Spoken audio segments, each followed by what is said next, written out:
Já parou para pensar por que o primeiro crime da humanidade não aconteceu entre desconhecidos, mas entre dois irmãos?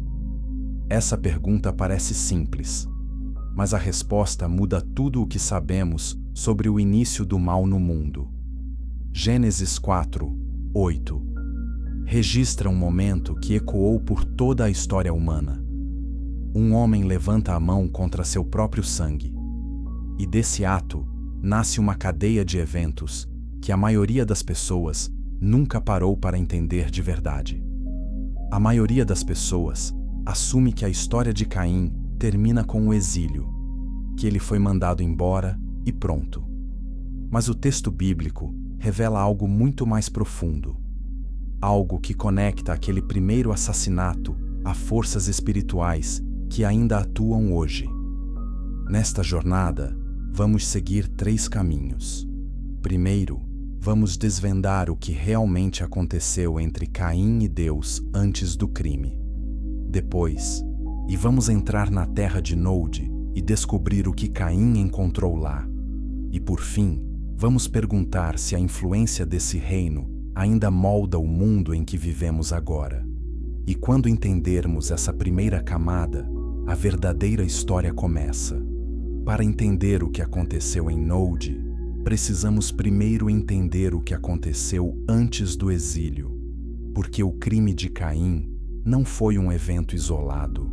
Foi o clímax de uma série de escolhas que revelam algo fundamental sobre a natureza humana. A história começa não com violência, mas com adoração. E é exatamente aí que tudo desmorona. Tudo começou com uma oferta. Abel trouxe o melhor do seu rebanho, a gordura dos primogênitos. Era uma entrega total, um reconhecimento de que a vida pertence a Deus. Caim, por sua vez, trouxe frutos da terra. O texto não diz que ele trouxe o melhor. Não diz que trouxe os primeiros frutos. Apenas diz que trouxe uma oferta. E essa diferença é crucial. Deus olhou com agrado para Abel e sua oferta, mas não olhou para Caim. O texto de Gênesis 4:5 não explica totalmente o motivo da rejeição. E isso incomoda muitos estudiosos há séculos. Alguns dizem que o problema era o tipo de oferta. Outros dizem que era o coração de quem oferecia. Mas o que sabemos é que Caim ficou furioso. Seu rosto caiu. E naquele momento, algo mudou dentro dele. Deus então faz algo extraordinário. Ele fala diretamente com Caim. Não o rejeita em silêncio. Não o abandona. Ele avisa. Ele alerta. Gênesis 4:7 contém uma das frases mais perturbadoras de toda a Bíblia. Deus diz que o pecado está agachado à porta, como um predador esperando para atacar. O pecado aqui não é um conceito abstrato. Não é uma ideia filosófica. É descrito como uma criatura viva, uma força com vontade própria. E Deus diz a Caim que ele pode dominá-lo, que a escolha ainda está em suas mãos. Mas Caim não escolheu dominar. Caim escolheu matar. Ele chamou seu irmão ao campo. E ali, longe dos olhos de qualquer testemunha humana, ele derramou o primeiro sangue inocente da história. A terra absorveu aquele sangue, e o próprio solo se tornou testemunha. Se você está acompanhando até aqui, curta este vídeo e se inscreva no canal para mais revelações bíblicas como esta. Quando Deus confronta Caim, a resposta dele é gelo puro. Acaso sou eu guardião do meu irmão? Essa frase revela algo terrível. Caim não sente remorso. Ele não pede perdão. Ele desafia o próprio Criador. Esse é o espírito de rebelião em sua forma mais crua. E é exatamente esse espírito que vai definir tudo o que acontece a seguir. A maldição que cai sobre Caim é dupla. A terra não vai mais produzir para ele. E ele será errante e vagabundo, sem lar, sem raiz, sem pertencimento. É uma sentença de exílio total, não apenas geográfico, mas espiritual. Caim é separado da presença de Deus. E isso é mais grave do que qualquer castigo físico. O sangue de Abel clama desde o chão. Essa imagem é poderosa demais para ignorar. A terra, que foi criada para sustentar a vida, agora absorveu a primeira morte violenta. E Deus ouve. O chão grita. A criação inteira testemunha contra Caim. Não há como esconder um crime quando a própria terra é testemunha. Caim diz que sua punição é grande demais para suportar. Ele tem medo de que qualquer um que o encontre vai matá-lo. E essa declaração levanta uma pergunta que muitos evitam. De quem Caim tinha medo? Segundo o relato de Gênesis, apenas Adão e Eva existiam além dele. Então, quem poderia encontrá-lo e matá-lo? Essa pergunta não tem uma resposta fácil. E é exatamente por isso que ela importa tanto. Deus responde de uma forma inesperada. Ele coloca uma marca em Caim, uma proteção. Qualquer um que matar Caim sofrerá vingança 7 vezes. Essa marca é um dos símbolos mais debatidos de toda a Escritura. Ela protege Caim, mas também levanta uma questão perturbadora. Proteger de quem? E para ir aonde? A resposta está na terra para onde Caim vai, um lugar chamado Nod. E o que Caim encontra lá vai mudar completamente a forma como entendemos esta história. Mas isso é o que vamos descobrir no próximo capítulo. Capítulo 2. A marca que ninguém entende. A marca de Caim é um dos maiores enigmas da Bíblia. Gênesis 4:15 diz que Deus colocou um sinal em Caim para que ninguém o matasse. Mas o texto nunca descreve o que era essa marca. Não diz se era visível. Não diz se era um símbolo no corpo. Não diz se era algo que outros podiam ver com os olhos.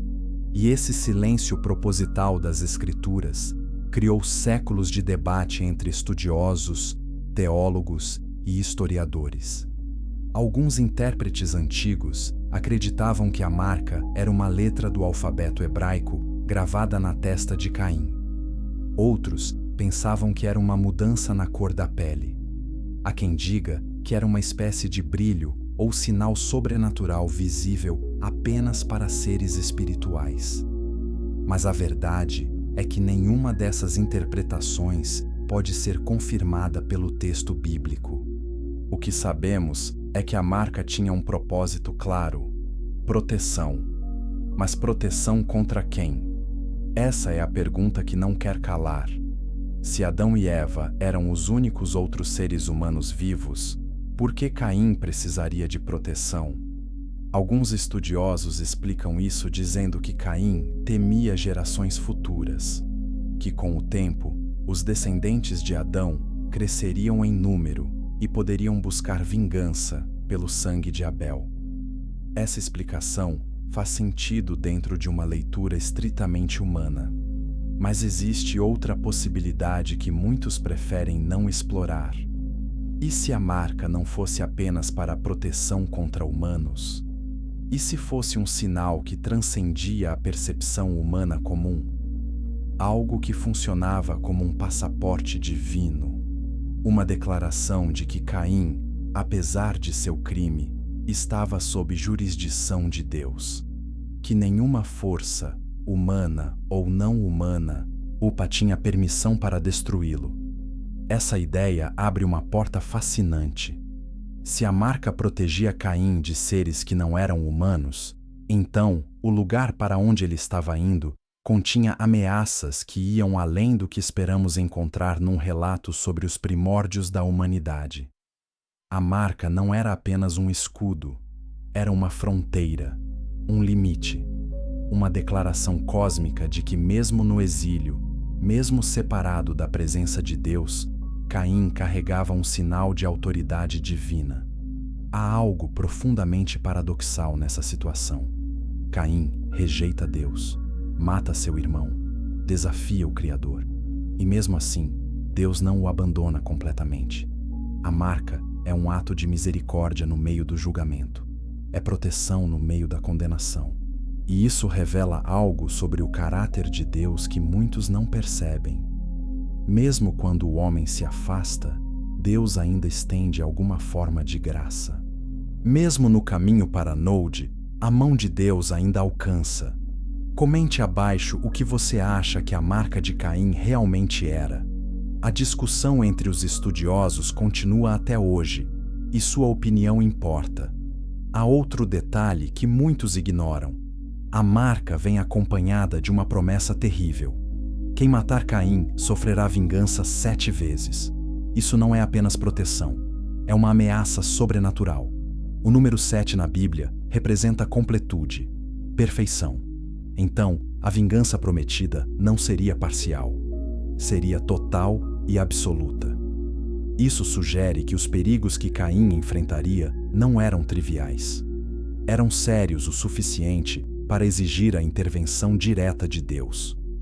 Alguns teólogos argumentam que a marca de Caim era, na verdade, uma permissão, não apenas para sobreviver, mas para existir em um lugar onde seres humanos não foram projetados para estar.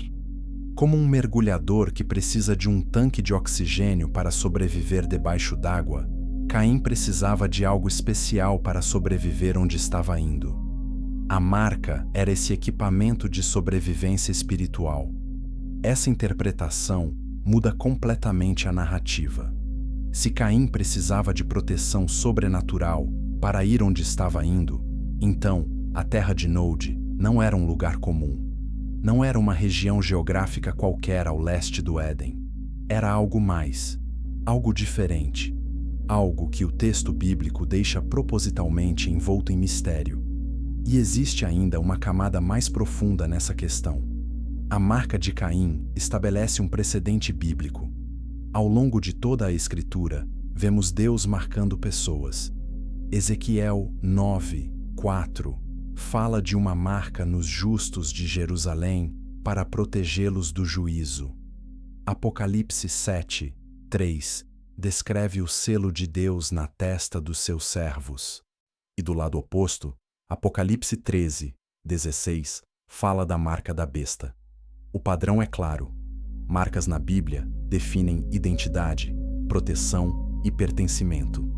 A marca de Caim foi a primeira de todas, e ela definiu algo sobre o destino dele que vai muito além do que a leitura superficial permite ver. O texto de Gênesis 4:16 é preciso. Caim saiu da presença do Senhor. Essa frase é devastadora em sua simplicidade. Sair da presença de Deus não é apenas uma mudança de endereço. É uma mudança de realidade. É como sair da luz e entrar na escuridão. A presença de Deus na teologia bíblica representa vida, ordem, proteção e propósito. Sair dela significa entrar em um território onde essas coisas não são garantidas. E para onde Caim vai após deixar a presença de Deus? Para a terra de Nod, no leste do Éden. Essa direção não é acidental. Na linguagem bíblica, ao leste está consistentemente associado ao exílio e à separação. Adão e Eva são expulsos para o leste do Éden. A Torre de Babel é construída movendo-se para o leste. Ló se separa de Abraão indo para o leste. O padrão é inconfundível. Ir para o leste é se afastar de Deus. Se você está fascinado por essas conexões bíblicas, compartilhe este vídeo com alguém que precisa ouvir isso. E se inscreva para acompanhar cada capítulo desta revelação. Mas o que exatamente era a terra de Nod? E o que estava esperando por Caim quando ele chegou lá? A resposta a essas perguntas vai desafiar tudo o que você pensava saber sobre os primeiros capítulos de Gênesis. E é exatamente isso que vamos explorar agora. Capítulo 3. A terra de Nod, o reino do exílio. A palavra Nod em hebraico significa errância, vagueação, falta de propósito. Não é apenas o nome de um lugar, é uma descrição de um estado de existência. Quando Gênesis 4:16 diz que Caim habitou na terra de Nod, está dizendo muito mais do que parece. Está dizendo que Caim, entrou em um reino definido pela ausência de direção divina. Um lugar onde a bússola espiritual não funciona. Muitos leitores da Bíblia tratam Nod como se fosse uma cidade ou uma região que poderia ser encontrada em um mapa antigo. Mas os estudiosos mais atentos notam que o texto não descreve Nod dessa forma. Não há menção de rios, montanhas ou fronteiras. Não há descrição de vegetação ou clima. O texto simplesmente diz que fica ao leste do Éden. E como já vimos, o leste na Bíblia é a direção do exílio. Então, o que era Nod na verdade? Existem 3 interpretações principais que os teólogos debatem há gerações. A primeira é a mais simples. Nod era uma região geográfica real, uma terra desconhecida onde Caim se estabeleceu. Essa leitura trata o texto de forma literal e direta. A segunda interpretação é mais simbólica. Nod representa o estado interior de Caim, sua condição espiritual de vagabundo sem descanso. Nessa leitura, Nod não é um lugar físico, mas uma metáfora para a alma separada de Deus. A terceira interpretação é a mais controversa, e talvez a mais reveladora. Alguns estudiosos propõem que Nod era uma dimensão espiritual, um reino que existia paralelamente ao mundo físico, um lugar habitado por seres que não eram humanos no sentido que entendemos. Essa ideia pode parecer estranha à primeira vista, mas ela resolve várias perguntas que as outras interpretações deixam sem resposta. De quem Caim tinha medo? Com quem ele se casou? Como ele construiu uma cidade inteira se era um vagabundo solitário? Se Nod era algum tipo de domínio espiritual, então a marca de Caim faz sentido como um passaporte sobrenatural. A proteção de Deus faz sentido como uma necessidade real contra ameaças não humanas. E a cidade que Caim constrói faz sentido como algo que não foi feito para pessoas comuns. Mas essa verdade escondida nas Escrituras vai ainda mais profundo do que isso. O texto bíblico tem um padrão fascinante de descrever realidades espirituais, usando linguagem geográfica. O Jardim do Éden não era apenas um jardim bonito. Era o lugar onde o céu e a terra se encontravam. A presença de Deus habitava ali de forma tangível. Os querubins colocados na entrada do Éden em Gênesis 3, 24, não estavam guardando um pedaço de terra. Estavam guardando o ponto de conexão entre o mundo espiritual e o mundo físico. Seguindo essa lógica, se o Éden era o ponto onde Deus encontrava o homem, Nod pode ser exatamente o oposto, o ponto mais distante possível da presença divina, não apenas geograficamente, mas dimensionalmente.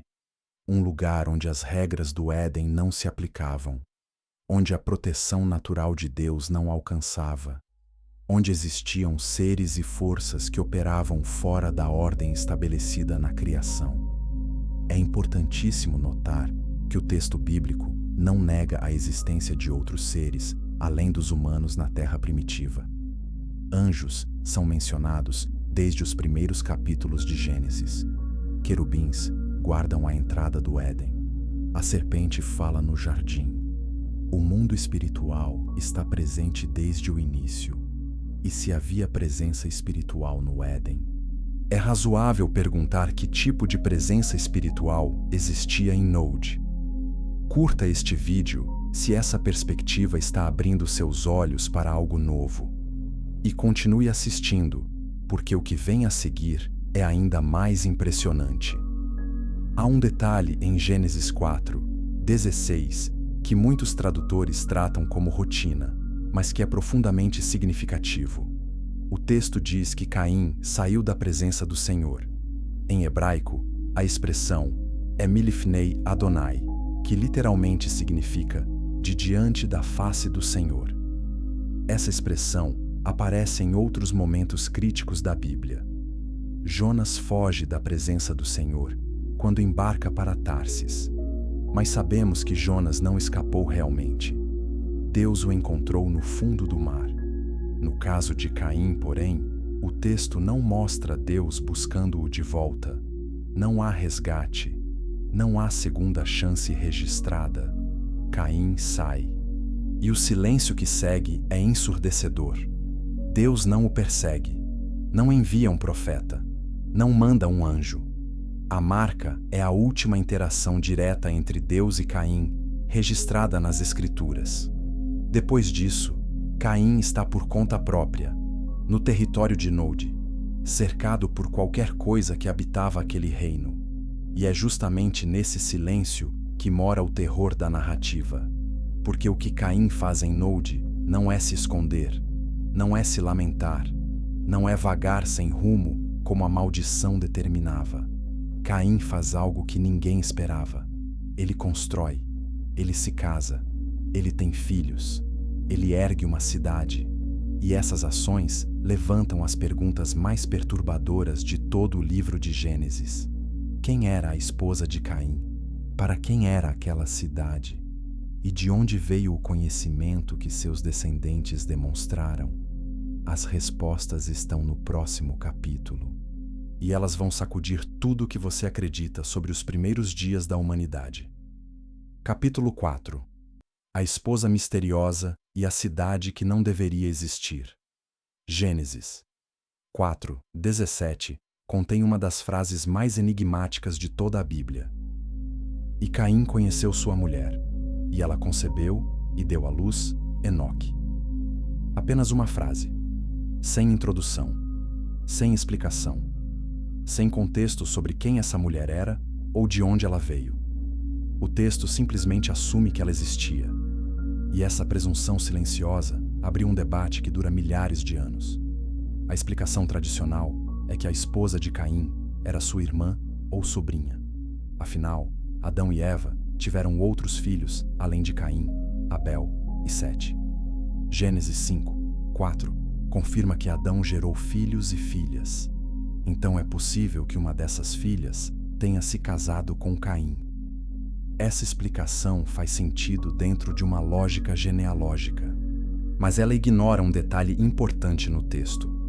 O que intriga os estudiosos mais atentos é o silêncio absoluto do texto sobre a origem dessa mulher. A Bíblia é normalmente cuidadosa em identificar esposas e suas famílias. Sara era meia-irmã de Abraão. Rebeca era filha de Betuel. Raquel era filha de Labão. Mas a esposa de Caim não tem nome, não tem pai, não tem história. Ela simplesmente aparece. E no contexto de um livro que valoriza genealogias acima de quase tudo, essa omissão é gritante. O versículo diz que Caim conheceu sua mulher na terra de Nod. Não diz que ele levou uma esposa consigo. Diz que ele a encontrou lá. A construção gramatical do hebraico sugere que a esposa já estava em Nod quando Caim chegou. Ela não veio do Éden. Ela não era uma filha de Adão que o seguiu. Ela já habitava aquele território. Se aceitarmos essa leitura, uma pergunta inevitável surge. Quem era ela? Se Nod era habitado antes de Caim chegar, por seres que não eram da linhagem de Adão, então a esposa de Caim pode ter sido algo completamente diferente do que imaginamos. Alguns teólogos e estudiosos de textos antigos sugerem que ela poderia ter sido uma das entidades que habitavam aquele reino. Uma criatura de Nod, não totalmente humana no sentido adâmico da palavra. Essa ideia é controversa. Muitos a rejeitam imediatamente. Mas é importante notar que o texto bíblico nunca a contradiz diretamente. O silêncio das Escrituras sobre a origem da esposa de Caim é proposital. E esse silêncio fala mais alto do que qualquer explicação. Se inscreva no canal agora e ative o sininho. A cada vídeo, revelamos camadas das Escrituras que raramente são discutidas em igrejas convencionais. E depois do casamento, vem algo ainda mais estranho. Caim constrói uma cidade. Gênesis 4:17 diz que ele edificou uma cidade e a chamou pelo nome de seu filho, Enoque. Pense nisso por um momento. Caim foi amaldiçoado para ser errante e vagabundo.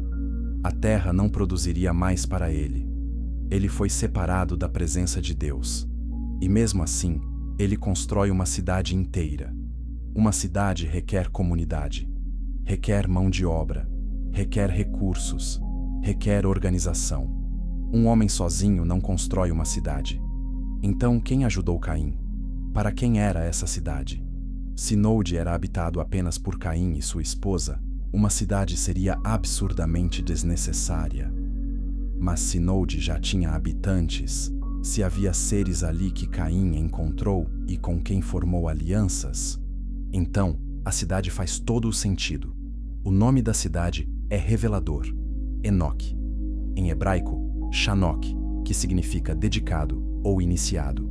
Caim não deu à cidade um nome qualquer. Ele a dedicou. E a dedicação de uma cidade no mundo antigo tinha profundas conotações religiosas. Dedicar uma cidade era consagrá-la a uma divindade ou a um poder espiritual. Era declarar lealdade.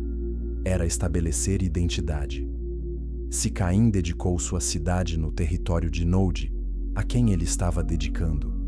Certamente não ao Deus de quem ele se separou.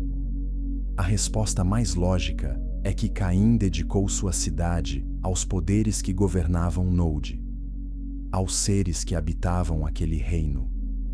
Nesse sentido, a cidade de Enoque pode ser vista como o primeiro antitemplo da história. Enquanto o Éden era o lugar onde Deus habitava com o homem, a cidade de Enoque era o lugar onde o homem habitava com as forças da rebelião. Esse paralelo é extraordinário. Na Bíblia, cidades e templos são constantemente comparados. Jerusalém é chamada de cidade de Deus. Babilônia é chamada de mãe das abominações. A Nova Jerusalém desce do céu em Apocalipse 21. E a grande cidade em Apocalipse 11, 8, é espiritualmente chamada de Sodoma e Egito. O padrão começa aqui, com Caim, com a cidade de Enoque, com a primeira estrutura humana construída em desafio a Deus. Compartilhe este vídeo com alguém que estuda a Bíblia. Este conteúdo merece ser discutido e debatido entre crentes que buscam a verdade. Mas a história não para na construção da cidade. Algo acontece dentro dos muros de Enoque que vai moldar toda a civilização humana. Os descendentes de Caim desenvolvem habilidades que parecem surgir do nada. E a origem desse conhecimento é um dos mistérios mais perturbadores da narrativa bíblica. A verdade sobre os filhos de Caim e o que eles aprenderam em Nod está prestes a ser revelada. Capítulo 5. O conhecimento proibido e os filhos da rebelião. A genealogia de Caim em Gênesis 4, 17 a 22 é uma das passagens mais subestimadas de toda a Bíblia. A maioria dos leitores passa por ela rapidamente, tratando-a como uma lista chata de nomes. Mas cada nome nessa lista conta uma história. Cada descendente de Caim representa um avanço que não deveria ter acontecido. E quando examinamos essa linhagem com atenção, um padrão perturbador emerge. Enoque, filho de Caim, dá nome à primeira cidade. Depois vem Irade, Meujael, Metusael e, por fim, Lameque. Cada geração se afasta mais da origem. Cada nome carrega significados que os estudiosos de hebraico conectam a temas de força, poder e independência de Deus. Mas é na geração de Lameque que algo extraordinário acontece. Seus filhos desenvolvem habilidades que transformam a civilização. Jabal se torna o pai dos que habitam em tendas e possuem gado. Jubal se torna o pai de todos os que tocam harpa e flauta. E Tubal-Caim se torna o forjador de todo instrumento de bronze e ferro. Metalurgia, música, pecuária organizada. Essas não são habilidades simples. são tecnologias fundamentais que definem o curso da civilização humana. E elas surgem todas de uma única família, numa única geração, na linhagem do homem que foi exilado da presença de Deus. De onde veio esse conhecimento? Essa é a pergunta que muda tudo. Se Caim foi amaldiçoado e a terra não produzia para ele, como seus descendentes se tornaram mestres da metalurgia e da música? Se eles viviam em Nod, separados de Deus, quem lhes ensinou essas artes? A Bíblia canônica não responde diretamente, mas textos como o livro de Enoque oferecem uma pista surpreendente. Enoque, capítulo 8, descreve anjos caídos que desceram à terra e ensinaram habilidades proibidas à humanidade. Azazel ensinou a metalurgia e a fabricação de armas. Outros ensinaram encantamentos, astrologia e a arte de ler os sinais celestes. As mesmas categorias de conhecimento que aparecem na linhagem de Caim. Isso não é coincidência, é um padrão. Curta este vídeo se essa conexão está abrindo sua mente.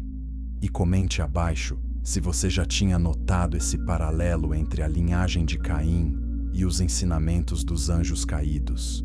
Se os seres de Nod eram os mesmos ou semelhantes aos anjos rebeldes descritos em textos antigos, então o conhecimento dos descendentes de Caim não veio do esforço humano natural. Veio de uma fonte externa, uma fonte sobrenatural, uma fonte que operava fora da autoridade de Deus. E isso muda completamente a natureza desse conhecimento. Na perspectiva bíblica, nem todo conhecimento é bom simplesmente por ser conhecimento.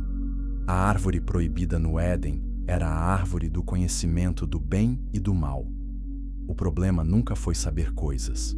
O problema era adquirir conhecimento fora da ordem divina, sem a orientação de Deus, sem a sabedoria que vem do alto. E é exatamente isso que acontece na linhagem de Caim. O bronze e o ferro de Tubal-Caim não são apenas metais. São o início da fabricação de armas em escala, da guerra organizada, da dominação pela força. A música de Jubal não é apenas arte. É o poder de manipular emoções, de criar atmosferas, de influenciar mentes. Em si mesmas, essas habilidades não são malignas, mas quando nascem de uma fonte corrompida, elas carregam essa corrupção consigo. E então, chegamos a Lameque, o pai desses 3 filhos prodígios. Lameque é um personagem que merece atenção especial. Ele é o primeiro polígamo registrado na Bíblia. Gênesis 4:19 diz que ele tomou 2 esposas, Ada e Zilá. Mas mais impressionante do que sua poligamia é seu discurso. Gênesis 4:23-24 registra o que estudiosos chamam de Cântico de Lameque. Ele diz às suas esposas que matou um homem por tê-lo ferido e um jovem por tê-lo machucado. E então faz uma declaração arrogante. Se Caim seria vingado 7 vezes, Lameque seria vingado 70 vezes 7. Essa não é apenas fanfarronice, é blasfêmia. Lameque está tomando a promessa de proteção que Deus deu a Caim e multiplicando-a por sua própria autoridade. Ele está se colocando acima de Deus.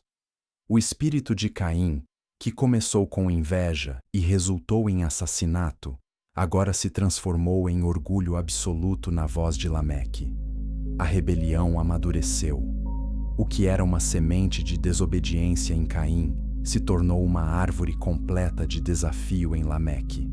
E seus filhos, com todo o seu conhecimento e habilidade, são os frutos dessa árvore. Se inscreva no canal e compartilhe este vídeo com outros crentes que buscam entender as profundezas das Escrituras. E aqui está o que torna tudo isso ainda mais significativo. A Bíblia apresenta a linhagem de Caim e a linhagem de Sete como 2 caminhos paralelos. E Sete é o filho que Deus dá a Adão e Eva para substituir Abel. A linhagem de Sete leva a Enoque, o justo, que andou com Deus e foi arrebatado. A linhagem de Caim leva a Lameque, o arrogante, que se glorifica na violência. São dois caminhos, duas civilizações, duas escolhas fundamentais. Mas a história não termina com essa separação limpa, porque em Gênesis 6, algo terrível acontece. As duas linhagens se misturam, e o resultado dessa mistura é tão catastrófico que Deus decide destruir quase toda a humanidade com um dilúvio. O que aconteceu nessa mistura e como ela se conecta aos seres de Nod e aos Nefilins, mencionados em Gênesis 6, 4, é o que vamos descobrir agora. Capítulo 6. Os Nefilins, os filhos de Deus e a catástrofe de Gênesis 6. Gênesis 6, 1 a 4, é talvez a passagem mais misteriosa e debatida de todo o Antigo Testamento. O texto diz que quando os homens começaram a multiplicar-se na terra e lhes nasceram filhas, os filhos de Deus viram que as filhas dos homens eram formosas e tomaram para si mulheres de todas as que escolheram. E então vem a declaração que ecoa pelos milênios. Havia nefilins na terra naqueles dias, e também depois, quando os filhos de Deus se uniram às filhas dos homens, e elas lhes deram filhos. Estes foram os heróis da antiguidade, homens de renome. 3 perguntas dominam esse texto. Quem são os filhos de Deus? Quem são as filhas dos homens? E o que são os nefilins? As respostas a essas perguntas mudam tudo. A interpretação mais antiga, apoiada por escritores judeus como Joséfo e pelo próprio livro de Enoque, é que os filhos de Deus eram seres angelicais. Anjos que abandonaram sua posição no céu e desceram para se unir a mulheres humanas. Essa leitura é perturbadora, mas é a que mais aparece nos textos antigos. O livro de Enoque descreve 200 anjos, chamados vigilantes, que fizeram um pacto no Monte Hermon para descer e tomar esposas humanas. E dessa união nasceram os nefilins, seres de estatura e poder extraordinários, gigantes, segundo muitas traduções. Outra interpretação diz que os filhos de Deus eram descendentes de Sete, a linhagem justa, e as filhas dos homens eram descendentes de Caim, a linhagem rebelde. Nessa leitura, o pecado não é a mistura entre seres angelicais e humanos, mas a mistura entre a linhagem fiel e a linhagem corrupta. Ambas as interpretações carregam peso teológico. Mas a primeira explica melhor a existência dos nefilins e a reação extrema de Deus ao decretar o dilúvio. Agora, veja a conexão com tudo o que estudamos até aqui. Caim vai para Nod. Em Nod, ele encontra seres que não são da linhagem de Adão. Ele se casa. Ele constrói uma cidade. Seus descendentes adquirem conhecimento que parece vir de fontes sobrenaturais. E então, em Gênesis 6, vemos seres celestiais se unindo a humanas e produzindo uma raça de gigantes. O padrão é consistente. Desde o início, desde o exílio de Caim, havia uma interação entre o mundo humano e o mundo espiritual que estava corrompendo a criação. Se esta revelação está impactando você, curta o vídeo agora e escreva nos comentários qual interpretação faz mais sentido para você. O debate está aberto. Os nefilins não eram apenas grandes em tamanho. O texto os chama de Giborim, heróis, homens de renome. Na linguagem do Antigo Testamento, isso indica seres de poder militar e influência cultural extraordinários. Eles eram líderes, conquistadores, figuras que dominavam a paisagem política e social do mundo antigo. E se seu poder vinha de uma herança angelical, então eles operavam com capacidades que transcendiam o humano normal. A violência que marca o período antes do dilúvio ganha contexto quando entendemos isso. Gênesis 6, 11 diz que a terra estava corrompida diante de Deus e cheia de violência. Essa não era violência comum entre humanos. Era uma violência ampliada por seres que carregavam sangue de duas realidades. O mundo havia sido contaminado de uma forma que Deus considerou irreparável, sem uma intervenção drástica. E é por isso que vem o dilúvio. É não como um ato de raiva caprichosa, mas como uma operação cirúrgica, uma purificação. A humanidade havia sido corrompida geneticamente e espiritualmente pela mistura com seres que não deveriam ter cruzado para o domínio humano. O dilúvio não foi apenas sobre pecado moral. Foi sobre a preservação da humanidade como Deus a havia criado. Noé é descrito como justo e íntegro em suas gerações. Gênesis 6, 9 usa a palavra hebraica tamim para íntegro, que também pode significar completo ou sem defeito. Alguns estudiosos argumentam que isso não se refere apenas ao caráter moral de Noé, mas à sua linhagem genética. Noé era puro, não contaminado pela mistura com os nefilins, e por isso foi escolhido para preservar a semente humana. Compartilhe esta verdade com alguém que precisa ouvir isso. Se inscreva no canal para não perder os próximos capítulos desta revelação bíblica. Mas aqui está o problema que muitos não percebem. Os nefilins aparecem depois do dilúvio também. Números 13:33 relata que os espias israelitas viram os descendentes de Anak, que vinham dos nefilins, na terra de Canaã. Se o dilúvio destruiu todos os nefilins, como eles reapareceram? Existem duas explicações principais. A primeira é que a corrupção sobreviveu através de uma das noras de Noé. Se uma das esposas dos filhos de Noé carregava sangue nefilim, a contaminação teria atravessado o dilúvio dentro da própria arca. A segunda explicação é que os anjos caídos repetiram seu ato depois do dilúvio.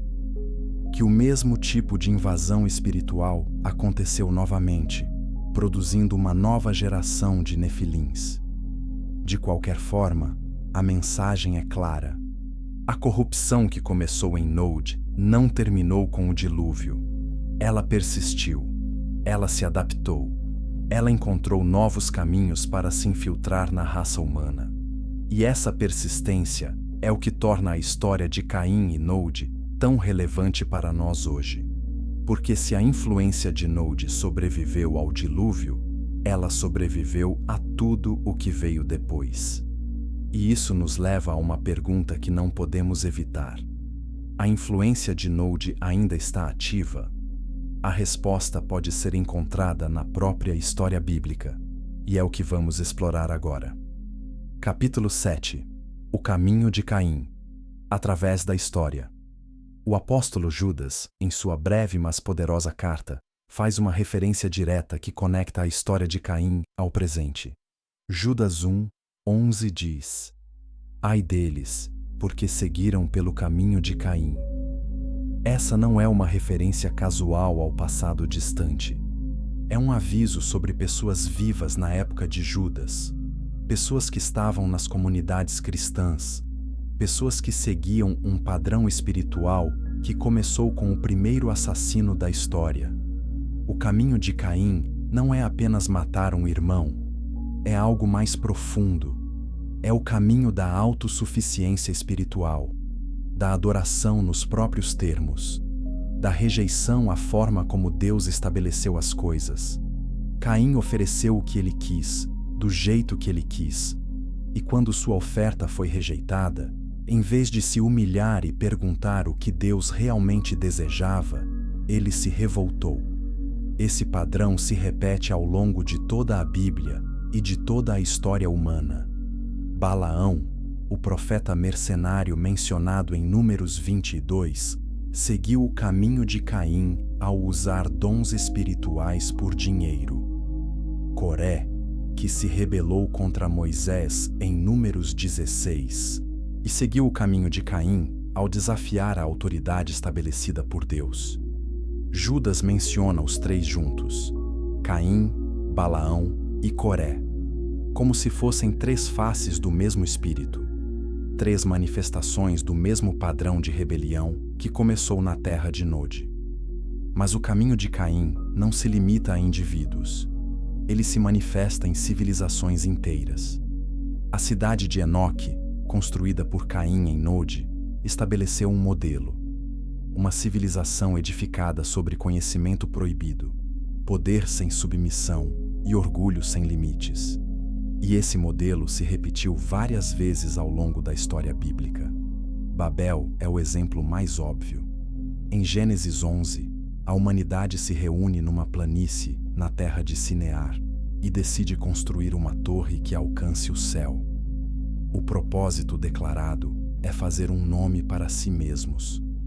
A mesma motivação que vemos em Lameque, descendente de Caim, quando se glorifica em sua própria violência. A Torre de Babel não é apenas um projeto de construção. É uma tentativa de acessar o domínio espiritual sem a permissão de Deus. É a cidade de Enoque em escala maior. Depois de Babel, o padrão continua. Sodoma e Gomorra. As cidades da planície que são destruídas por sua maldade extrema. Os cananeus, cuja terra Israel é comandada a conquistar, parcialmente por causa de sua conexão com os nefilins e as práticas abomináveis que acompanhavam essa herança. Cada uma dessas civilizações ecoa o modelo estabelecido por Caim: separação de Deus, busca de poder proibido, violência, arrogância, autodestruição. Se você está vendo esse padrão pela primeira vez, curta o vídeo e compartilhe com alguém que precisa entender isso. E se inscreva no canal para acompanhar toda essa série. Os profetas de Israel entendiam esse padrão. Isaías descreve a queda de Babilônia usando linguagem que ecoa a rebelião original. Ezequiel fala do rei de Tiro em termos que parecem descrever não apenas um rei humano, mas um ser angelical caído. Daniel revela reinos que são governados por princípios espirituais nos lugares celestiais. O Antigo Testamento está repleto de referências a essa guerra invisível entre o domínio de Deus e os poderes da rebelião. E no Novo Testamento, essa linguagem continua. Paulo escreve em Efésios 6:12 que nossa luta não é contra carne e sangue, mas contra principados, potestades, governadores das trevas deste século e hostes espirituais da maldade nos lugares celestiais. Essa não é linguagem metafórica. Paulo está descrevendo uma realidade. Uma guerra espiritual que tem suas raízes no mesmo conflito que vemos em Gênesis 4 e 6. A cidade de Enoque, com seus habitantes de Nod, seus filhos prodigiosos e seu conhecimento proibido, foi apenas o primeiro capítulo de uma história que se estende por toda a Bíblia. É a história do conflito entre dois reinos, o reino de Deus e o reino da rebelião, entre a presença do Senhor e a terra de Nod, entre a luz e a escuridão. E essa história não terminou. Apocalipse 11:8 menciona a grande cidade que espiritualmente se chama Sodoma e Egito, onde também o Senhor foi crucificado. Essa grande cidade não é apenas Jerusalém no primeiro século. É um símbolo de todas as cidades construídas no espírito de Caim. Todas as civilizações que se ergueram contra Deus. Todas as estruturas de poder que buscaram conhecimento e autoridade fora da ordem divina. E Apocalipse 18 descreve a queda de Babilônia, a grande, com detalhes que ecoam a destruição de cada civilização rebelde antes dela. Os mercadores choram, os músicos se calam, os artesãos desaparecem. É como se os descendentes de Caim, Jabal, Jubal e Tubal-Caim finalmente encontrassem seu fim. O conhecimento proibido, a música que manipula, a metalurgia que arma, tudo cai quando Babilônia cai. Comente abaixo se você percebe essa conexão entre as habilidades dos descendentes de Caim e a queda de Babilônia em Apocalipse. Essa é uma das ligações mais impressionantes de toda a Bíblia. A pergunta que fica é esta: Se o caminho de Caim percorreu toda a história bíblica, desde Gênesis até Apocalipse, será que ele percorre também a nossa história atual? E será que vivemos hoje sob a influência da terra de Nod? A resposta a essa pergunta vai fechar nossa jornada, e ela é mais relevante do que qualquer outro ponto que discutimos até agora. Capítulo 8. Nod. Hoje, a escolha é eterna. Se Nod é mais do que um lugar no mapa, se é uma condição espiritual de separação de Deus, então Nod não desapareceu com o dilúvio. Não foi enterrado sob as águas. Não ficou preso no passado. Nod é uma realidade que continua disponível para qualquer pessoa que escolha seguir o caminho de Caim. E essa afirmação não é especulação. É o que a própria Bíblia indica. Quando Judas avisa sobre aqueles que seguem o caminho de Caim, ele está falando de pessoas do primeiro século. Quando Paulo descreve os principados e potestades nas regiões celestiais, ele está descrevendo forças ativas em seu tempo. E quando João, em suas cartas, diz que o mundo inteiro jaz no maligno, ele não está usando linguagem poética. Está descrevendo a condição espiritual de uma humanidade que, em grande parte, vive desconectada da presença de Deus. Vive, espiritualmente falando, em Nod. A condição de Nod se manifesta de formas que reconhecemos facilmente quando olhamos com atenção. O primeiro sinal é a busca por conhecimento sem sabedoria divina. Vivemos numa era de informação sem precedentes. O conhecimento humano dobra a cada poucos anos. Temos acesso a mais informação do que todas as gerações anteriores combinadas. Mas esse conhecimento, desconectado de uma bússola moral ancorada em Deus, produz os mesmos frutos que vemos na linhagem de Caim. Tecnologia que pode curar ou destruir, comunicação que pode conectar ou manipular, poder que pode servir ou oprimir. Tubal-Caim forjava bronze e ferro. Hoje forjamos tecnologias que podem alterar o próprio código genético humano. Jubal tocava harpa e flauta. Hoje, a música e a mídia são as forças mais poderosas de influência cultural no planeta. O conhecimento cresceu exponencialmente, mas cresceu desconectado de Deus. E quando o conhecimento cresce sem sabedoria divina, ele não liberta, ele escraviza. Se essa mensagem ressoa com você, inscreva-se agora e ative as notificações. Este é o tipo de conteúdo que pode mudar a forma como você enxerga o mundo ao seu redor. O segundo sinal de Nod no mundo moderno é o ocultismo e a busca por contato com o domínio espiritual fora da autoridade de Deus. Práticas de canalização, astrologia. Há rituais esotéricos e tradições místicas que prometem acesso a conhecimento oculto. São exatamente o que os textos antigos descrevem como os ensinamentos dos vigilantes. Os anjos caídos ensinaram astrologia, ensinaram encantamentos, ensinaram a arte de ler sinais nos céus. E essas mesmas práticas florescem hoje com nomes modernos e roupagens contemporâneas, mas a fonte é a mesma. É Nod se manifestando no presente. O terceiro sinal é a violência institucionalizada e o orgulho no poder. Lameque se glorificou por matar. E ao longo da história, impérios se construíram sobre a glória da conquista e a celebração da força bruta. O espírito de Lameque está vivo em cada sistema que valoriza o poder sobre a compaixão, a dominação sobre o serviço e a vingança sobre o perdão. Esse é o fruto maduro da árvore que Caim plantou em Nod. Mas e se a mensagem bíblica não terminar aí? E se existir um antídoto para Nod? A Bíblia não apresenta apenas o problema, ela apresenta a solução. E essa solução é tão antiga quanto o próprio problema. Quando Abel ofereceu seu sacrifício, ele o fez com fé. Hebreus 11, 4. Confirma isso. Pela fé, Abel ofereceu a Deus maior sacrifício do que Caim. Abel escolheu submeter-se. Caim escolheu se rebelar. Esses dois caminhos percorrem toda a história humana. O caminho de Abel, que é o caminho da fé e da submissão a Deus, leva a Sete, depois a Enoque, que andou com Deus, depois a Noé, que foi preservado, depois a Abraão, que creu, depois a Moisés, que obedeceu, e finalmente a Jesus, que é o cumprimento de tudo.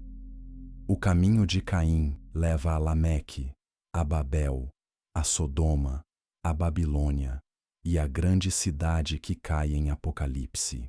São dois caminhos paralelos que percorrem toda a Escritura, e cada pessoa, em cada geração, é convidada a escolher entre eles. Jesus disse em João 14, 6, que Ele é o caminho, a verdade e a vida. Ninguém vem ao Pai senão por Ele.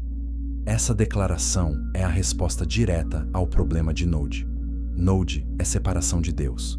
Jesus é o caminho de volta à presença de Deus. Node é errância sem propósito. Jesus é o caminho que leva a um destino certo.